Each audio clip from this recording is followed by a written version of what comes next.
ಅದ್ ಹೇಗೋ ಏನೋ ಇಲ್ಲೊಂದ್ ಬೆಕ್ಕು ಬಾವಿಯಲ್ಲಿ ಬಿದ್ದು ಬಿಟ್ಟಿದೆ. ಆಕಸ್ಮಿಕವಾಗಿ ಬಾವಿಯಲ್ಲಿ ಬಿದ್ದಿರುವ ಈ ಬೆಕ್ಕನ್ನ ರಕ್ಷಣೆ ಮಾಡ್ಬೇಕಲ್ವಾ? ಇಲ್ಲಿ ನಡೀತಿರೋದು ಅದೇ. ಅಗ್ನಿಶಾಮಕ ದಳದ ಸಿಬ್ಬಂದಿ ಹಾಗೂ ಅರಣ್ಯ ಇಲಾಖೆ ಸಿಬ್ಬಂದಿ ತಮ್ಮ ಜೀವದ ಹಂಗನ್ನ ತೊರೆದು ಬಾವಿಗೆ ಇಳಿದು ಬೆಕ್ಕನ್ನ ರಕ್ಷಿಸುವ ಕೆಲಸ ಮಾಡ್ತಿದ್ದಾರೆ. ಇದೆಲ್ಲ ನಡೆದಿರುವುದು ಬೆಳಗಾವಿ ಜಿಲ್ಲೆಯ ಚಿಕ್ಕೋಡಿ ನಗರದಲ್ಲಿ.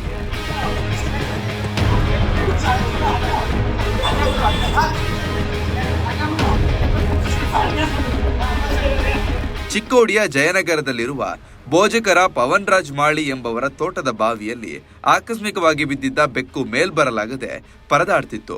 ಇದನ್ನು ನೋಡಿದ ಸ್ಥಳೀಯರು ಬೆಕ್ಕನ್ನ ರಕ್ಷಿಸಲು ಹಲವು ಪ್ರಯತ್ನಗಳನ್ನ ಮಾಡಿದ್ರು. ಆದ್ರೆ ಬೆಕ್ಕನ್ನ ಬಾವಿಯಿಂದ ಮೇಲಕ್ಕೆ ತರಲು ಸಾಧ್ಯವಾಗಲಿಲ್ಲ. ಹೀಗಾಗಿ ಚಿಕ್ಕೋಡಿ ಅಗ್ನಿಶಾಮಕ ಠಾಣೆ ಹಾಗೂ ಅರಣ್ಯ ಇಲಾಖೆ ಸಿಬ್ಬಂದಿಗೆ ತಿಳಿಸಿದ್ರು.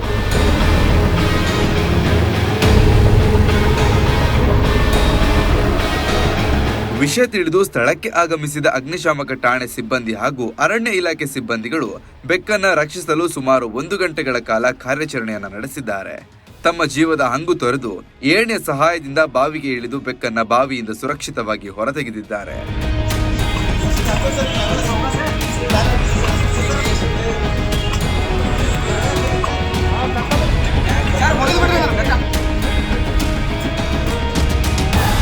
ಇನ್ನು ಸುಮಾರು 50 ಅಡಿ ಆಳದ ಬಾವಿಯಲ್ಲಿ ಬಿದ್ದಿದ್ದ ಬೆಕ್ಕಿನ ಉಳಿವಿಗಾಗಿ ಹೋರಾಟ ನಡೆಸಿ ಕೆಲಕಾಲ ಅಸ್ವಸ್ಥಗೊಂಡಿದ್ದ ಬೆಕ್ಕು ಸ್ವಲ್ಪ ಹೊತ್ತಿನ ನಂತರ ಎದ್ದು ಓಡಾಡತೊಡಗಿತು.